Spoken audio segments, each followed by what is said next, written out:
want to discuss some points about what goes into a solo that makes it good and what doesn't make it good in my estimation. In other words, the do's and don'ts of good solo playing. Now, one of the things that I think is a good thing to avoid is what I call overkill, and that is when you do something that you think is rather clever or cute or unique, and maybe it really is if you use it very sparingly, but the temptation is to use it over and over again and to use it in excess so that it finally becomes terribly predictable and very boring. I'll give you an example of some of the things that I've seen through the years that guitar players do that might have some redeeming quality if it's done maybe once an evening, but the person doing it is extremely enchanted with it and has developed the habit of doing it all the time. For instance, not playing just a simple note, but attacking several strings on the way so that he plays in this manner. So instead of playing, he goes, that kind of thing. That's what I call overkill. They always do that. Or playing a note and falling off the note or falling upwards in this manner. Instead of just going, they will play, and it's very unmusical, it's very unsatisfying, at least to my ear, and the fact that you always do it, it's the always that you have to watch. So remember, anything that you do that you think is cute or clever or unique, keep it that way by using it sparingly. Another thing I'd like to talk with you about is getting contrast in your music. That is, it should, during a chorus, it should reflect music that is simple and complex. For instance, it can be very simple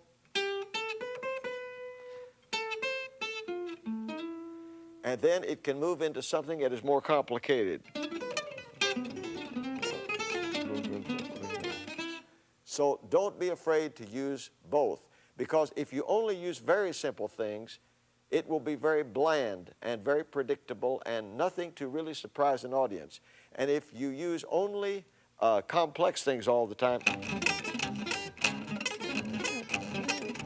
it makes the audience very nervous and there's no relief. So the way to do it is just the way a good director and a good writer prepare a motion picture. There are places where it's very tranquil and peaceful, and there are places where there's tension. The tension relaxes, it resolves into the peaceful situation. Have both of those elements in your music, and you will have better music, and you'll have a more listenable audience.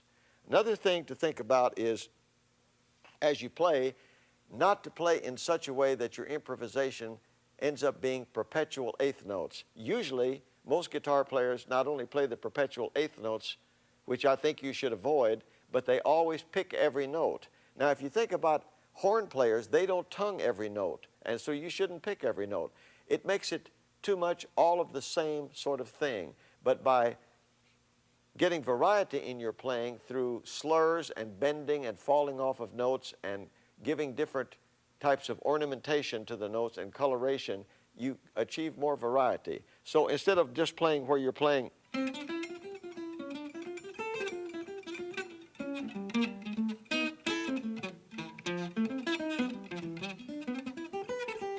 there's no rise, there's no fall, everything. But rather than doing that, play where you play a few eighth notes, then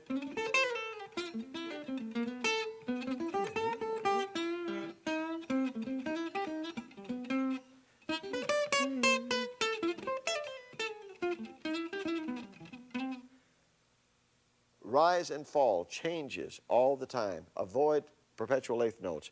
Another thing is dynamics. Don't always make everything loud. Don't always make everything soft. You can play in such a way that you really attract a lot of attention. If you're going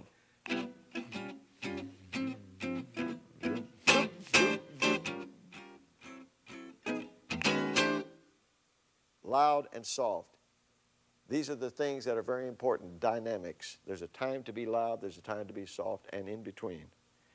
Another thing is think of your music as containing textures. That is, all of the harmonies and all of the chords are either usually dissonant or consonant.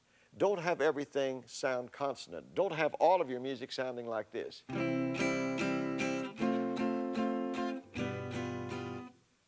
that. And don't have all of your music sounding like this.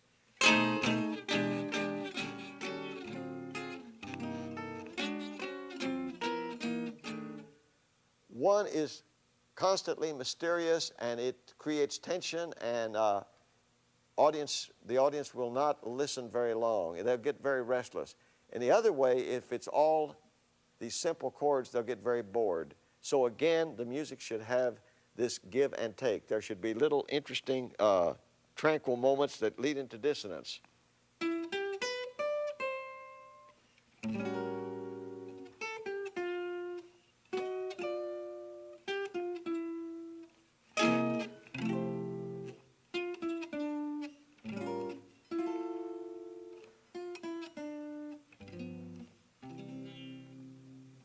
Another thing to think about in your playing is developing sequence. That is, make up phrases and then follow it with another phrase that is sequential, that it has a lot of the elements that the previous phrase had. This relates the two together. I'll show you what I mean as far as what is good sequence playing. For instance, something like this.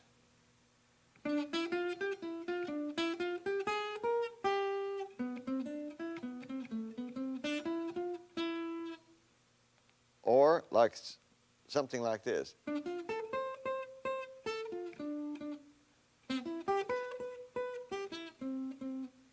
You can see that there is a relationship. Even though the chords change, the lines in each of these measures related together. They were sequential. Now, that's a very good thing to develop, but what you want to avoid, again, is the overkill. You don't want to have your playing constantly filled with sequential playing, because it gets to be a trap, it gets musically addictive, and it gets very boring for the audience because it becomes very predictable. For instance, if you were playing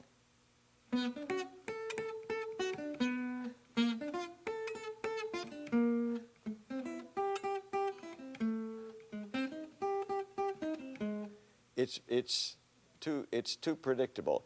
But there's no reason why you can't use some kind of sequence but change it around by inverting it in any number of ways. Now, I'll show you how we can take that same thing and change it and make it less predictable but still sequential.